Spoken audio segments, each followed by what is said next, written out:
Good morning, friends. Welcome to Prelims Booster Series. Let us see the first topic, which is domestic defense procurement. Okay, so रक्षा मंत्री जी जो हैं उन्होंने second positive indigenisation list जो है उसके अंदर 108 items को डाल दिया है। अब ये पॉजिटिव इंडिजिनाइजेशन लिस्ट क्या है कि जो हमारी डिफेंस एक्विजिशन पॉलिसी 2020 की है, जो हमने अक्टूबर में पढ़ी भी थी हमने प्रीलिम्स बूस्टर के ये एक वीडियो में। तो उसके अंदर एक प्रोविज़न है कि आप जो है वो एक नेगेटिव इंपोर्ट लिस्ट जो है वो बनाओगे, मतलब गवर्नमेंट बनाएगी, और उसके अंदर वो आइटम्स डाली जाएंगी कि जो गवर्नमेंट ये कह रही है कि हम इसका इंपोर्ट अब से नहीं करेंगे। तो जब वो आप समझ लो उसके अंदर आपने डाल दिया कि जो टैंक्स होते हैं, some particular type of tanks, अगर हम इसका इंपोर्ट अब से नहीं करने वाले, तो जो हमारी डोमेस्टिक इंडस्ट्री है, चाहे वो पब्लिक सेक्टर कंपनी हो चाहे प्राइवेट सेक्टर कंपनी हो, उनको ये लिस्ट देख के पता लग जाएगा कि गवर्नमेंट इन प्रोडक्ट्स को अब इंपोर्ट नहीं करना चाहती। तो उनके पास अब ये अपॉर्चुनिटी आ गई है कि वो इसको बनाना शुरू करें। तो अब इसी लिस्ट में जिसको नाम है positive indigenisation list. Positive indigenisation list नाम क्यों है? क्योंकि हम इंडिजिनाइजेशन करना चाहते हैं इस लिस्ट की, इस इन प्रोडक्ट्स की, इसीलिए इसका नाम पॉजिटिव इंडिजिनाइजेशन लिस्ट है। तो इसको हम और नेगेटिव इंपोर्ट लिस्ट भी कह सकते हैं, वो भी सेम ही मतलब हुआ इसका भी। ठीक है, तो इसी लिस्ट के अंदर 108 आइटम्स को डाला गया है। तो अब इस 108 आइटम्स में बहुत सारे कॉम्प्लेक्स सिस्टम्स, सेंसर्स, सिमुलेटर्स, फिर कुछ टैंक के इंजन्स, कुछ रडार्स, फिर कोई जैसे जो ये आपके airborne early warning and control systems, ये M R SAM weapon systems, इन सब को डाला गया। इसका मतलब गवर्नमेंट कह रही है कि हम आगे के बाद से इन सब को जो है इम्पोर्ट नहीं करेंगे। जो हमारी डोमेस्टिक डिफेंस इंडस्ट्री है, चाहे वो पब्लिक कंपनीज हो जो हमारी पीएसयू होती हैं, या फिर वो प्राइवेट कंपनीज हो जैसे टाटा, महिंद्रा, आपको पता है लार्सन एंड ट्यूब्रो, ये सब बनाती हैं ये। तो इनको कहा है कि अब आपसे इसको बनाना शुरू करो, क्योंकि हम इसको डोमेस्टिकली ही प्रोक्योर करना शुरू करेंगे। तो पहली एक लिस्ट ऑलरेडी निकल चुकी है, उसके बाद ये सेकंड लिस्ट निकली है जिसके अंदर 108 आइटम्स टोटल हैं। ठीक है, इससे इम्पैक्ट क्या पड़ेगा कि boost to domestic industry, indigenisation को बूस्ट मिलेगा इससे। फिर पब्लिक और प्राइवेट सेक्टर जो है वो इसमें एक्टिवली पार्टिसिपेट कर सकेंगे। इससे इंडिया जो है वो सेल्फ रिलायंस की तरफ जाएगा, आत्मनिर्भरता की तरफ जाएगा, और हमारे, क्योंकि हम इसको खुद बनाएंगे तो हम इसको एक्सपोर्ट भी कर सकते हैं। तो रादर देन कि हम इसको पहले एक्सपोर्ट इंपोर्ट करते थे, अब हम सिर्फ उल्टा इसको देख रहे हैं कि हम इन सब चीज़ों को अपनी ही कंट्री में बनाकर इसको एक्सपोर्ट कर सकें। अब क्योंकि ये न्यूज़ में चल रहा है, क्योंकि डिफेंस प्रोक्योरमेंट, तो हम ये जो हमारी डिफेंस एक्विजिशन पॉलिसी जो है 2020 की, उसको भी देख लेते हैं। तो ये बेसिकली पॉलिसी बनाई गई थी ताकि हम एफडीआई को जो है, फॉरेन डायरेक्ट इन्वेस्टमेंट को बूस्ट कर सकें, और मैन्युफैक्चरिंग हब्स जो है वो हम इंडिया में लगा सकें, और हम इंपोर्ट सब्सटीट्यूशन कर सकें। अब ये सब चीज़ें जो आपको देखो कि डोमेस्टिक डिफेंस इंडस्ट्री को बढ़ाना चाहते हैं ये, तो उससे इंपोर्ट सब्सटीट्यूशन होगी, हम इंपोर्ट नहीं करेंगे और एक्सपोर्ट्स को बढ़ावा मिलेगा। उससे हमारा आत्मनिर्भर भारत अभियान जो है वो बूस्टअप मिलेगा उसको। तो सबसे पहला ही इसका प्रोविजन ये था कि हम ऐसे एक लिस्ट नोटिफाई करेंगे वेपन्स की या प्लेटफॉर्म्स की, जिसके ऊपर हम बैन लगाएंगे, जिन जिन चीज़ों की इंपोर्ट पे हम बैन लगाना चाहते हैं। तो गवर्नमेंट ने अब ये जैसे ये लिस्ट जो निकाली है, इसके अंदर बोला है कि हम ये 108 आइटम्स जो हैं अब इसको हम जो है वो कभी भी इंपोर्ट नहीं करने वाले हैं। तो डोमेस्टिक इंडस्ट्री के पास मौका है, वो इसको बनाना शुरू कर दे। फिर रिक्वेस्ट फॉर इंफॉर्मेशन, जो फॉरेन वेंडर्स हैं उनको कहा जाएगा कि आप यहाँ पर आके मैन्युफैक्चरिंग करो और जो है इंडिजिनस इकोसिस्टम बनाओ, ताकि जो आपका हमारे, अब जैसे एग्जांपल लेते हैं, रफेल को इंडिया ने, अभी असल में नहीं हुआ है पर मैं आपको एग्जांपल के लिए सिर्फ समझा रहा हूँ कि रफेल को उन्होंने बोला कि आप इंडिया में आके बनाना शुरू करो, और जो स्पेयर पार्ट्स हैं, जो उसके सब कंपोनेंट्स हैं जो हमको अगले कई साल तक काम आएंगे, जो भी कुछ खराब हो जाता है, स्पेयर पार्ट्स हमको ज़रूरत पड़ेगी, वो इंडिया में ही आप बनाना शुरू करो। तो उसमें रिक्वेस्ट फॉर इन्फॉर्मेशन, जब हम प्रोक्योर करने की कोशिश करेंगे उनसे, तभी हम फॉरेन वेंडर्स को बोलेंगे कि आप यहाँ पर आके स्पेयर पार्ट्स भी बनाना शुरू करो। फिर एक न्यू कैटेगरी उन्होंने जो है वो लॉन्च की है, जिसका नाम है बाय ग्लोबल और मैन्युफैक्चर इन इंडिया। कि हम जब इंपोर्ट भी कर रहे हैं, मतलब समझ लो हम बाहर से, जब जैसे हम रफेल भी खरीद रहे हैं फ्रांस से, तो भी हम उन्हें बोलेंगे कि आप यहाँ पर आके एमआरओ फैसिलिटीज़, क्या होती है, मेंटेनेंस, रिपेयर और ओवरहॉल फैसिलिटीज़ को खोलो, ताकि हमारा एटलीस्ट जो आने वाले टाइम में स्पेयर्स का खर्चा, असेंबली यूनिट्स हैं जो हैं, वो सारा खर्चा हमारा जो है वो बाहर हमारा पैसा ना जाए, हमारा डोमेस्टिक ही वो पैसा जो है वो हमारी कंपनीज को ही मिलता रहे। ठीक है, तो ये बाय ग्लोबल और मैन्युफैक्चर इन इंडिया जो है ये एक कैटेगरी लॉन्च की है। को प्रोडक्शन की बात कही है कि इंटर गवर्नमेंटल हम एग्रीमेंट करेंगे और उससे जो है हम कोशिश करेंगे कि जैसे मैं आपको फिर रफेल का एग्जांपल दे रहा हूँ कि फ्रांस की गवर्नमेंट के साथ हमने कॉन्ट्रैक्ट कर लिया कि रफेल जो बनेंगे वो हम दोनों गवर्नमेंट्स जो है, और हमारे अब जैसे इंडिया ने नॉमिनेट कर दिया कि HAL हमारी तरफ से, फ्रांस ने नॉमिनेट कर दिया कि डसॉल्ट उनकी तरफ से, तो ये दोनों मिल के बनाएंगे। ठीक है, तो ये ऑफ कोर्स ऐसा असल में नहीं हुआ है, पर मैं आपको एग्जांपल दे रहा हूँ कि गवर्नमेंट ऐसा प्लान कर रही है कि आगे के कॉन्ट्रैक्ट्स हम ऐसे किया करेंगे। फिर कॉन्ट्रैक्चुअल इनेबलमेंट, तो लाइफ साइकिल सपोर्ट जो है, जो कि लाइफ टाइम जो हमको आपको सर्विसेज का चाहिए जो आपने इंपोर्ट किया है, उन सब को जो है उसमें भी हम कॉन्ट्रैक्चुअल इनेबलमेंट करेंगे कि हमारी जो हम खरीदने वाले हम है ना, बायर्स हम हैं, तो हमारे जो राइट हैं वो सिक्योर रहें। फिर डिफेंस मैन्युफैक्चरिंग में भी FDI हम लाना चाहते हैं ताकि जो है मैन्युफैक्चरिंग और मेंटेनेंस एंटिटीज़ जो है वो इंडिया में आकर एस्टेब्लिश हो जाएं, और उससे क्या हो कि सिर्फ इंडिया के ही नहीं, बाहर की भी जो सिस्टम्स हैं, जैसे समझ लो रफेल जो है वो इंडिया को भी भेजता है वो। ठीक है, फिर उसने भी रिसेंटली इजिप्ट ने भी कहा है कि हम भी खरीदना चाहते हैं। फिर जो है लीबिया ने भी बोला है। ऐसे बहुत सारी कुछ कंट्रीज़ हैं जो रफेल खरीदना चाहती हैं, तो उन सब के भी जो रिपेयर हैं, अगर उनके वहाँ पर उनकी जो रिपेयर होना चाहते हैं वो भी इंडिया में आके रिपेयर हों, हम ऐसा कॉन्ट्रैक्ट कर ले रफेल के साथ। ठीक है, कि वो जिसको बेच रहे हैं उन सब की रिपेयर मेंटेनेंस की जो जिम्मेदारी है वो हमारे जो है इंडिया में हो जाए। ठीक है, अब reservation in categories for Indian vendors, तो कुछ कैटेगरीज हैं ऐसी जो कि हम इंडियन वेंडर्स के लिए रिजर्व रखेंगे कि ये चीज़ें तो सिर्फ इंडियन वेंडर्स ही बनाएंगे, इसको हम इंपोर्ट नहीं करने वाले। ठीक है, तो मेक 1 मेक 2 कैटेगरीज इन्होंने ऐसे लॉन्च की है, जिसके अंदर जो हमारे इंडिजिनस डिफेंस जो मैन्युफैक्चरर्स हैं वो इसको बनाने वाले हैं। ठीक है, ऑफसेट्स क्या बोला है उन्होंने कि ऑफसेट्स में जो है manufacture of complete defence products जो है उसको ज़्यादा हम प्रेफरेंस देंगे, रादर देन हम अभी क्या होता था कि अभी समझ लो रफेल ने 1000 करोड़ रुपए का रफेल को हम 1000 करोड़ रुपए में खरीद रहे हैं, तो अभी क्या होता था, उनको हम कहते थे कि 30% आपका ऑफसेट है। ऑफसेट मतलब क्या होता था, 30% कितना हुआ, 300 करोड़, तो आपको 300 करोड़ का सामान हमसे भी कुछ खरीदना पड़ेगा। तो वो 300 करोड़ का सामान कौन सा खरीदता था रफेल कंपनी, वो हमसे समझ लो नॉन डिफेंस प्रोडक्ट्स भी खरीद लेता था, क्योंकि उसको ऑब्लिगेशन क्या है कि हाँ आपको हमको 300 करोड़ रुपए हमसे कुछ खरीदना है सामान, कुछ ना कुछ इंडिया से, तो वो नॉन डिफेंस प्रोडक्ट्स खरीद लेते थे। तो इन्होंने कहा है कि हम ये कोशिश करेंगे कि जो ऑफसेट है उसके अंदर उनको कहें कि आप इंडिया में जो है मैन्युफैक्चर करो उतना परसेंटेज कंप्लीट डिफेंस प्रोडक्ट्स का ही, तो उससे क्या होगा, हमारी जो डिफेंस इंडस्ट्री है उसको भी बढ़ावा मिलेगा। ठीक है, so now let us see this topic in English, domestic defense procurement. So the government has proposed the second positive indigenization list, which contains 108 items. So what is this second positive indigenization list? The government is planning to ban the import of these 108 items, and it will open these 108 items for the domestic defense industry.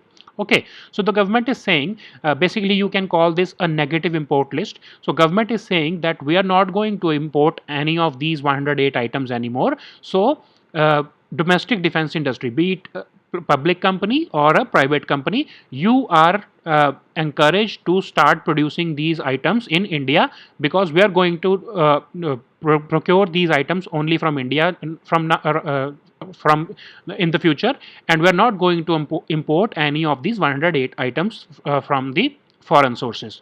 Okay, so what are these items? So there are some examples here, some tank engines, some MRSAM weapon systems, some next generation Corvette, airborne early warning and control systems. So there are total 108 items, such complex systems. There are total 108 items which the Defense Ministry has approved that we are not going to import them further in our country. Okay, so how will it impact us?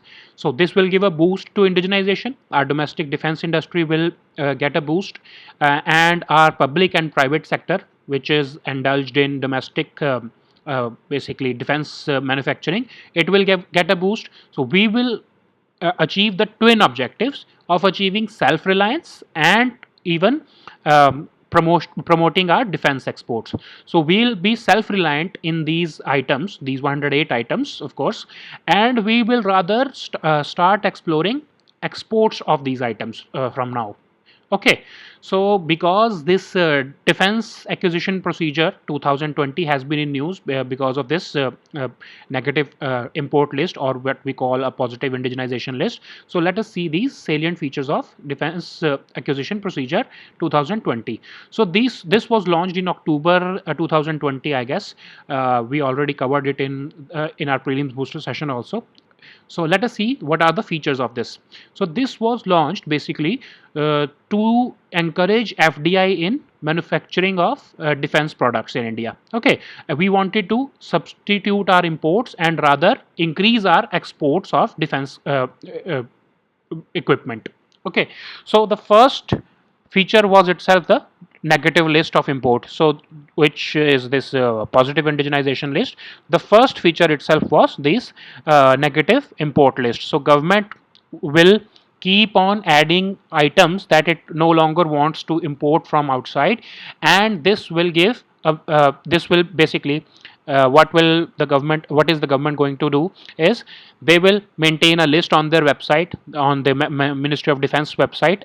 Any domestic defense manufacturer can see that list, that the government will not be importing these items anymore. So now we have the opportunity to produce it in our country, and we can sell these products to the government. Okay, so government will be updating this list from time to time. Like this is the second list. The first list has already been launched with some items. Now this second list is with 108 items. Okay, so now the second the second feature is request for information. So the government is saying that when we, in case we're going to import something, then we will when we ask for information about that product, we are going to tell them that if you are willing, these foreign we want if these foreign vendors are willing, then they can also set up manufacturing and indigenous and manufacturing and repairs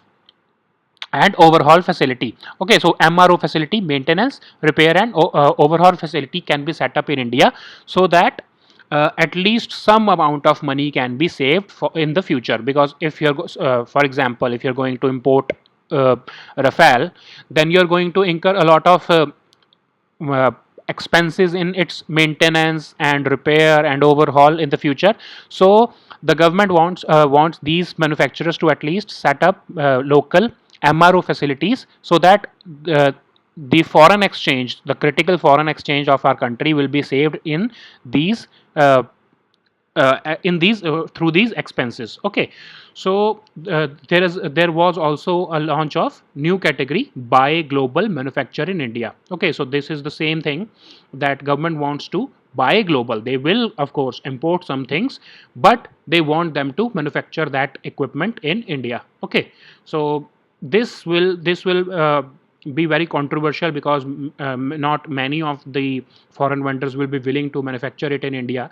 But of course, they may install some assembly units in India, like for these MRO facilities. And by this MRO facilities, government will save a lot of money in the future. Okay, so now the next feature is co-production through intergovernmental agreement. So like Rafale is an intergovernmental contract.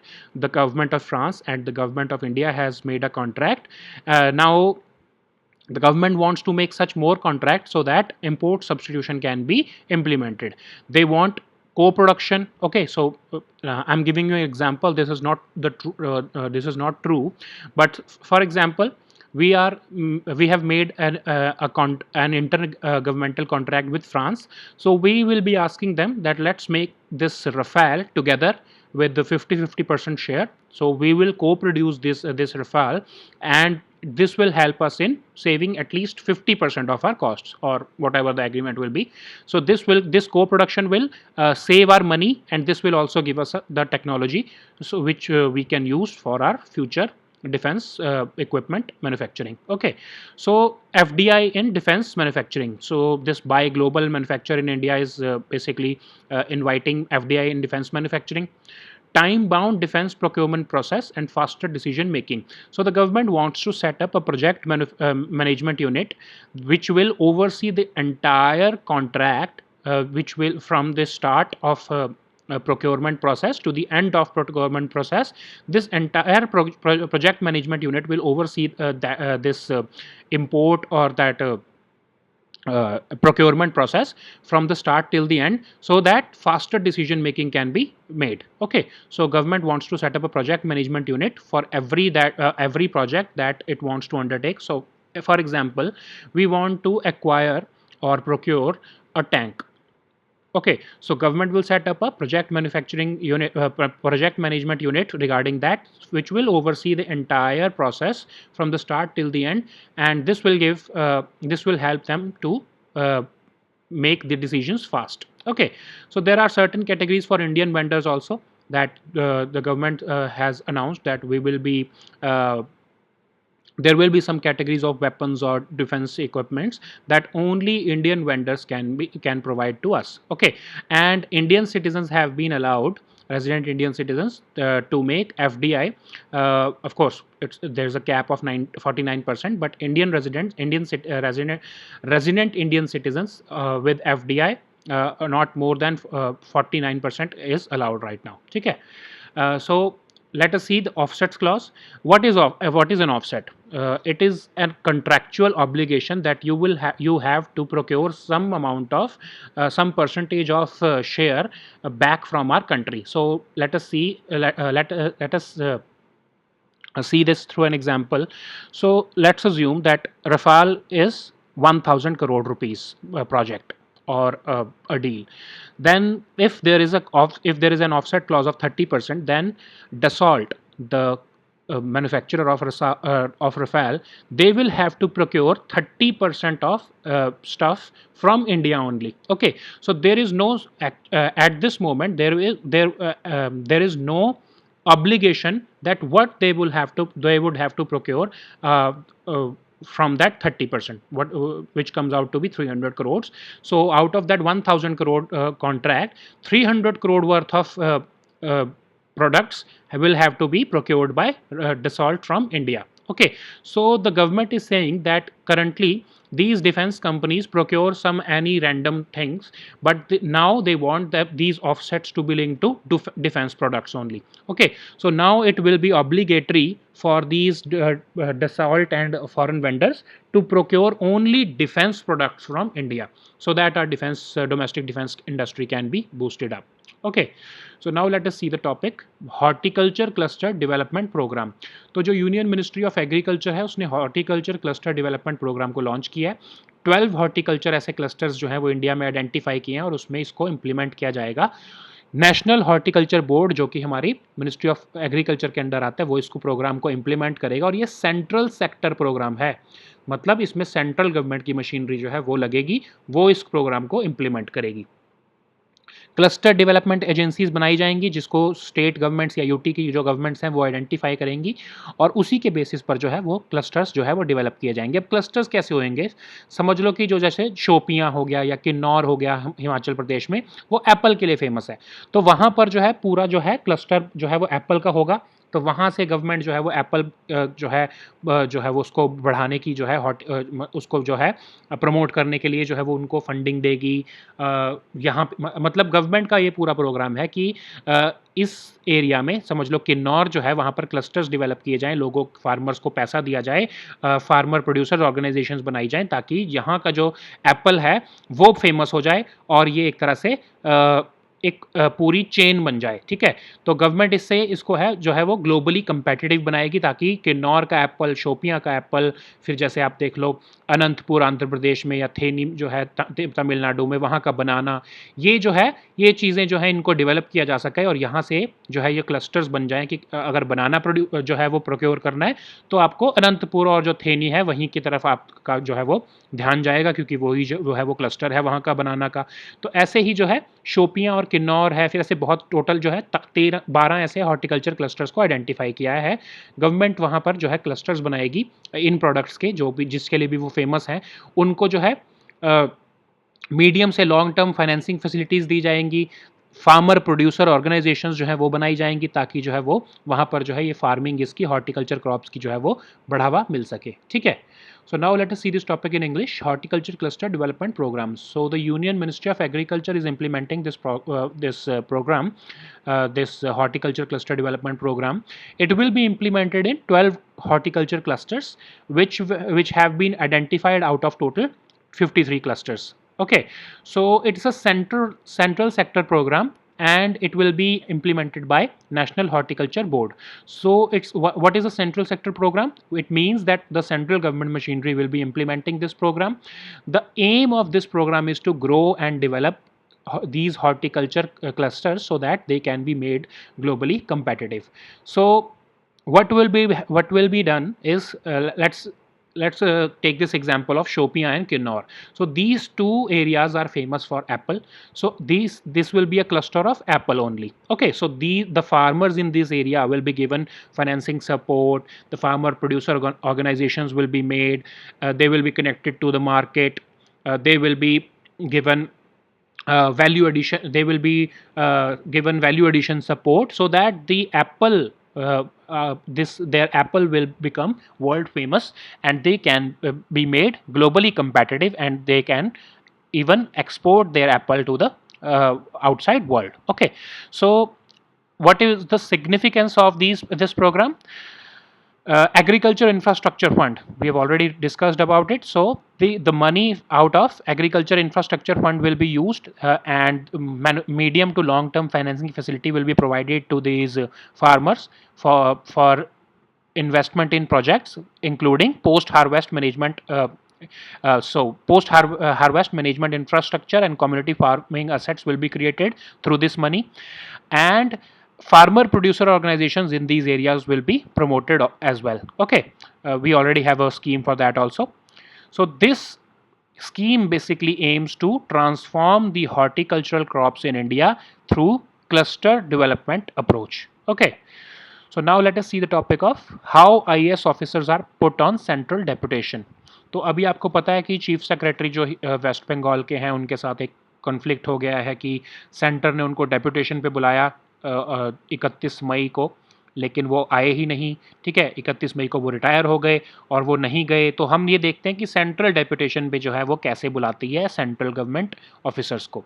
तो rule क्या कहता है कि rule 16 subsection 1 जो DCRB death कम retirement benefit का कहता है कि अगर कोई पर्सन रिटायर होने वाला है, लेकिन वो किसी बजट वर्क में लगा है या फिर वो किसी कमेटी का फुल टाइम मेंबर है, तो उसको 3 महीने की एक्सटेंशन मिल सकती है, लेकिन सेंट्रल गवर्नमेंट के प्रायर अप्रूवल के बाद। ठीक है, फिर अगर वो चीफ सेक्रेटरी है, वो ब्यूरोक्रेट, तो उसको एक्सटेंशन जो है वो 6 महीने तक की मिल सकती है, लेकिन ऑफ कोर्स सेंट्रल गवर्नमेंट का अप्रूवल चाहिए होगा स्टेट्स को। ठीक है, अब सेंट्रल डेपुटेशन कैसे मिलती है? सेंट्रल डेपुटेशन क्या होता है कि सेंटर जो है वो हर साल एक ऑफर लिस्ट निकालती है, जिसमें स्टेट्स जो हैं उसके ब्यूरोक्रेट्स, चाहे जैसे वो IAS IPS या इंडियन फॉरेस्ट सर्विस वाले जो होते हैं, वो उसमें अप्लाई करते हैं कि हाँ हम सेंट्रल डेपुटेशन में आना चाहते हैं, जिसमें स्टेट्स जो है वो मतलब स्टेट्स के थ्रू ही नॉमिनेशन होता है।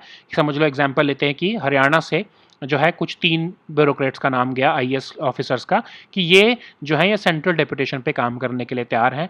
तो एक ऑफर लिस्ट जो है वो पूरी पूल बना दिया जाता है, और जो जितने भी सेंट्रल गवर्नमेंट में मिनिस्ट्रीज हैं उनको ये लिस्ट दिखाई जाती है कि आप ये पूल पूरा तैयार हो गया है, स्टेट गवर्नमेंट्स ने ये नाम दिए हैं, आप इसमें से जिस जिस ब्यूरोक्रेट को सिलेक्ट करना चाहते हो अपनी मिनिस्ट्री में सेंट्रल डेपुटेशन के लिए, उनको आप सिलेक्ट कर सकते हो। ठीक है, फिर ये रूल 6(1) ऑफ द IAS कार्डर जो रूल्स हैं ये कहते हैं कि स्टेट गवर्नमेंट की कंकरेंस जरूरी है सेंट्रल डेपुटेशन पे बुलाने के लिए, लेकिन सेंट्रल गवर्नमेंट जो है जो फाइनल मैटर है, अगर जैसे समझ लो सेंट्रल गवर्नमेंट ने किसी जो है ब्यूरोक्रेट को बुलाया स्टेट में से, स्टेट गवर्नमेंट की कंकरेंस की जरूरत तो है, लेकिन अगर सेंट्रल गवर्नमेंट अड़ गई कि नहीं हमको जो है बुलाना ही बुलाना है, तो स्टेट गवर्नमेंट उसमें कुछ नहीं कर सकती, स्टेट गवर्नमेंट को उसको रिलीव करना ही पड़ेगा। अगर डिसएग्रीमेंट है, स्टेट गवर्नमेंट नहीं मान रही, तो उसको सेंट्रल गवर्नमेंट की बात माननी ही पड़ेगी, बिकॉज वो ऑल इंडिया सर्विसेज के जो है वो मेंबर है। ठीक है, लेकिन जो है अगर जैसे जो चीफ सेक्रेटरी वाला जो केस है जो अभी, इसमें अगर वो नहीं मानती बात स्टेट गवर्नमेंट, तो क्या हो सकता है, या फिर जैसे चीफ सेक्रेटरी ने उनकी बात नहीं मानी और ज्वाइन नहीं किया सेंट्रल डेपुटेशन को, तो क्या हो सकता है कि सेंट्रल गवर्नमेंट कोई एक्शन नहीं ले सकती, जो रूल 7 है जो ऑल इंडिया सर्विसेज का, वो ये कहता है कि अगर उस पर्टिकुलर ब्यूरोक्रेट के खिलाफ कोई एक्शन लेना है जो स्टेट में इस टाइम पर है, उसके लिए जो है स्टेट गवर्नमेंट की मंजूरी जरूरी होगी। ठीक है, तो इसी चीज का फायदा उठाया चीफ सेक्रेटरी जी ने, और उन्होंने जो है ज्वाइन ही नहीं किया, क्योंकि उन्हें पता है कि उनको जो सजा देनी है अगर इस चीज के लिए कि उन्होंने जो डिसिप्लिन को वॉयलेट किया है, तो उसकी जो सजा है उसके लिए स्टेट गवर्नमेंट की जरूरत की कंकरेंस की जरूरत है। ठीक है, तो स्टेट गवर्नमेंट ने कंकरेंस दी ही नहीं, तो इसलिए सेंटर उनको पनिश नहीं कर पाया। ऑल द मोर जो है स्टेट जो चीफ सेक्रेटरी हैं वो आज बेसिकली 31 मई को रिटायर हो गए, और उनको जो है वो अब वो जो है उनको चीफ एडवाइजर जो है वेस्ट बंगाल गवर्नमेंट में बना दिया गया है। ठीक है, so now let us see this topic in English, how IAS officers are put on central deputation. So we already know that there was a conflict between West Bengal Chief Minister and the central government regarding the Chief Secretary of West Bengal, who was called by the central government for a central deputation, but because of some reasons, this chief secretary who was due to be retired on 31st May, he did not go and join the central deputation. So because all this is in news, we have to see how IAS officers who are working in state governments, how they are put on central deputation. So first of all, because this chief secretary was due to be retired on 31st May, so he was to be given extension, but he didn't, of course he didn't get any extension.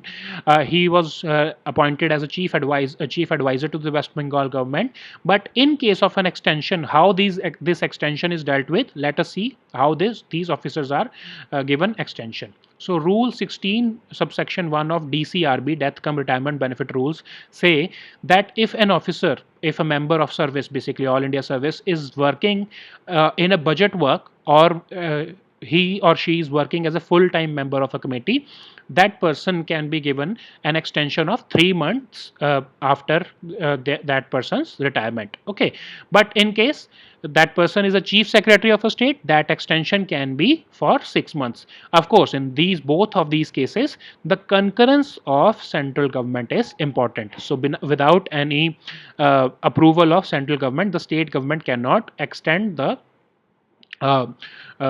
working of these all India services members. Okay, so how central deputation is made? Basically, every year central government creates an offer list in which the state governments, the all India service officers like these IAS, IPS, and IFS officers, they apply to they apply that they are available for working in a central government machinery. So from this pool of all states, for example, let's take an example that central government invites an offer list and asks all these all India services officers who are currently working with state governments, that who wants to work in central government, or what we call a central deputation.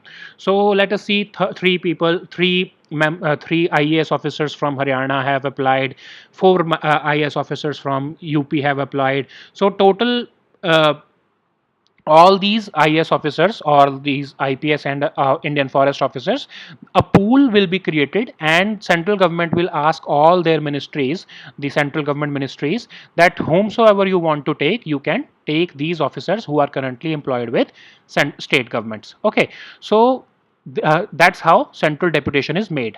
But of course, when central government wants to depute these officers in central government posting, they have to take the concurrence of state governments. So rule 6 subsection 1 of the IAS cadre rule says that concurrence of state governments is important, but in case there is any disagreement, then the matter shall be decided by the central government. Okay, so state government will not have any veto over it. State government will have to comply with the orders of central government in this case. So in this case of chief secretary, if he remained a bureaucrat or an IAS, then the West Bengal government would have to would have to comply with the orders of the central government. But as this chief secretary has retired on 31st May, he is no longer a member of All India Services. He is not even a bureaucrat anymore. He has retired from the services. So now these actions of central government will not apply to him. And there is also provision that says Rule 7 of All India Services that in case of any disciplinary proceedings against a bureaucrat, the concurrence of state government is important. So until the state government and the central government both agree to take a disciplinary action against the bureaucrat, no disciplinary action can be instituted against that bureaucrat. So in this case, West Bengal government didn't give any approval, so the central government could not take any action against this chief secretary. Okay, so now let us see the next topic, ECOWAS. So ECOWAS जो है वो जो माली है वहाँ पर एक crisis हो गया है, तो उसको रिजॉल्व करने के लिए जो है वो ECOWAS जो एक कम्युनिटी है बेसिकली वो सामने आई है। तो हम पहले देखते हैं कि माली में इशू हुआ क्या है। जो माली के न्यू प्रेसिडेंट हैं कर्नल असीमी गोइटा जी, उन्होंने माली के जो पिछले साल अगस्त 2020 में प्रेसिडेंट थे उनको जो है एक तरह से ओवरथ्रो कर दिया था जब ये मिलिट्री लीडर थे। ठीक है, फिर कहा था कि उन्होंने उस टाइम पर कहा था कि उन्होंने करप्शन किया है और जो जिहादिस्ट इंसर्जेंसी हुई है उसको रोकने में वो कामयाब नहीं रहे हैं, इसलिए इनको हटाना पड़ेगा। तो उस टाइम उन्होंने हटा दिया था और ये प्रॉमिस किया था कि मतलब क्योंकि जो ये अब हमारे जो प्रेसिडेंट है ये मिलिट्री लीडर थे उस टाइम पर, तो मिलिट्री ने उस टाइम पर प्रॉमिस किया था कि हम जो है इंटरिम प्रेसिडेंट और प्राइम मिनिस्टर जो है वो किसी सिविलियन को ही बनाएंगे, हम रूल नहीं करेंगे। ठीक है, तो जो बाद में बनाए गए जो प्रेसिडेंट और प्राइम मिनिस्टर, उनको भी अभी लास्ट वीक जो है वो डिटेन कर लिया, प्रेसिडेंट को और प्राइम मिनिस्टर को, और बाद में रिलीज करके ये बोला कि उन्होंने खुद ही रिजाइन कर दिया है। ठीक है, फिर उसके बाद जो माली के कॉन्स्टिट्यूशनल कोर्ट था उन्होंने जो ये मिलिट्री लीडर हैं कर्नल असीमी गोइटा, उन्हीं को जो है वो एक तरह से ट्रांजिशनल प्रेसिडेंट बना दिया और जो है एक तरह से मिलिट्री ही वहाँ पर अब जो है वो प्रेसिडेंट बन गई है। मिलिट्री लीडर वहाँ के प्रेसिडेंट बन गए तो एक तरह से मिलिट्री का ही रूल हो गया है। ठीक है, तो ये जो डिस्प्यूट चल रहा है, ये पूरा क्राइसिस चल रहा है माली का, उसको रिजॉल्व करने के लिए इकोवास की मीटिंग अब रिसेंटली होने वाली है। ठीक है, तो इकोवास देखते हैं हम है क्या। 1975 में बना था, ट्रीटी ऑफ लगोस। लगोस कहाँ पर है? नाइजीरिया में। तो वेस्ट अफ्रीकन कंट्रीज जो 15 वेस्ट अफ्रीकन कंट्रीज हैं उनका एक ये यूनियन है बेसिकली, जो कि पॉलिटिकल और इकोनॉमिक यूनियन है। इनका ऑब्जेक्टिव है कलेक्टिव सेल्फ सफिशिएंसी। ठीक है, कि मतलब हम इकट्ठे जो है वो सेल्फ सफिशिएंट होना चाहते हैं वेस्ट अफ्रीका की कंट्रीज। ये सिंगल लार्जेस्ट ट्रेड ब्लॉक है इस रीजन का। ये जो है पीस कीपिंग फोर्सेस भी की तरह भी काम करते हैं। जहाँ पर भी कन्फ्लिक्ट, जैसे माली में कन्फ्लिक्ट हो गया है तो वहाँ पर ये आपस में जो है पीस कीपिंग फोर्सेस बना के भी भेजते हैं वहाँ पर कन्फ्लिक्ट को शांत करने के लिए। अब इसके अंदर 2 सब रीजनल ब्लॉक्स भी हैं, West African economic and monetary union जो कि जिसमें 8 फ्रेंच स्पीकिंग स्टेट्स हैं, और वेस्ट अफ्रीकन मॉनेटरी जोन जो कि 2000 में बनाया गया था, साल 2000 में, जिसमें 6 इंग्लिश स्पीकिंग कंट्रीज हैं। ठीक है, तो 8 और ये 6 जो है 14 मतलब टोटल जो है ये अलग अलग उसमें डिवाइडेड हैं। कुछ फ्रेंच स्पीकिंग कंट्रीज हैं, कुछ इंग्लिश स्पीकिंग कंट्रीज हैं, उन्होंने अपना अपना सेपरेट जो है वो मॉनेटरी जोन भी बनाया हुआ है। ठीक है, so now let us see this topic in English. So ECOWAS is in news because this ECOWAS is a regional grouping which is trying to douse the fire that is currently engulfing Mali because there is a coup in Mali. The military leader in Mali has assumed the presidentship. This Colonel Assimi Goita, he overthrew the last president of Mali in August 2020, alleging that he failed to uh, quell the jihadist insurgency and he was corrupt. So the military overthrew him, but the military promised this ECOWAS, which is a regional grouping, that we are going to appoint civilians as president and prime minister. They even appointed them these civilians as transitional president and prime minister, but last week they even overthrew them by detaining them and later releasing a statement that they have resigned themselves. Okay, so after that Mali's constitutional court appointed Colonel Goita, this military leader, as the president of Mali and made him a transitional president. So with this action, the military of Mali is ruling the country now. So this is a crisis situation. In less than 1 year, this is the second coup in Mali. So ECOWAS is going to conduct a meeting to resolve this crisis. So but now we'll have to see what is ECOWAS. So it was established in 1975. It is basically a union, a political and economic union of 15 countries which are located in West Africa. This was established with the Treaty of Lagos. So Lagos is a is in Nigeria basically. So the goal of ECOWAS is collective self-sufficiency. It is the single largest trading bloc in this West African region. It also serves as a peacekeeping force in that region. Okay, so if there is a conflict in that region, they have an option to send their peacekeeping forces to resolve that conflict. Okay, so they have two sub-regional blocks also. One is West African Economic and Monetary Union, which consists of 8 French-speaking states, and the other is West African Monetary Zone, which consists of 6 English-speaking countries. Okay, so now let us see the next topic, which is World No Tobacco Day 2021. सो जो government so जो world health organisation है वो 31 मई को world no tobacco day मनाते हैं। तो उसका जो है इस साल का थीम है कमिट टू क्विट। अब इसको क्यों मनाया जाता है? ताकि अवेयरनेस जनरेट की जा सके कि जो टोबैको है उसके कितने डेडली इफेक्ट्स होते हैं, स्मोकिंग कितना नुकसान करती है एंड ऑल दैट, इसीलिए इसको मनाया जाता है।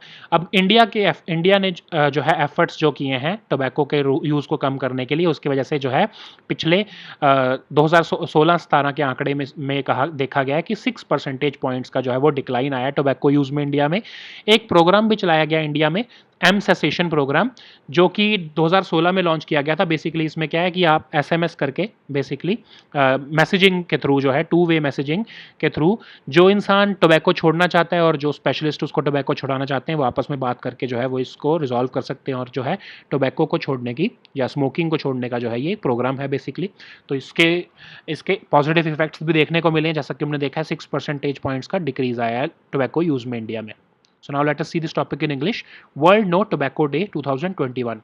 The World Health Organization is celebrating World No Tobacco Day.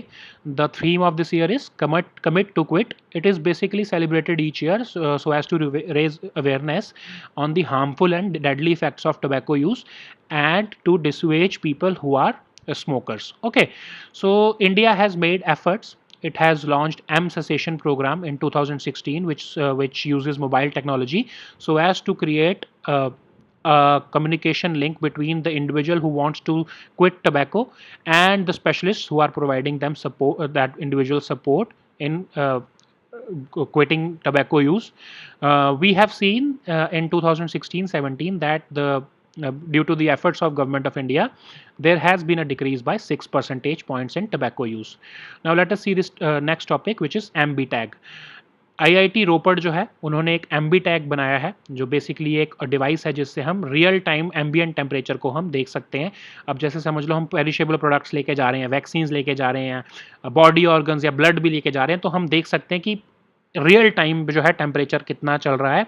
उससे क्या पता लगेगा हमको कि अगर टेम्परेचर बढ़ गया या टेम्परेचर कम हो गया तो हमारे जो ये प्रोडक्ट्स हैं वो कहीं ख़राब तो नहीं हो रहे हैं, वैक्सीन्स को कितना टेम्परेचर उस टाइम पर मिल रहा है, ये सब पे नज़र रखने के लिए ये MB टैग जो है उसका यूज़ किया जा सकता है।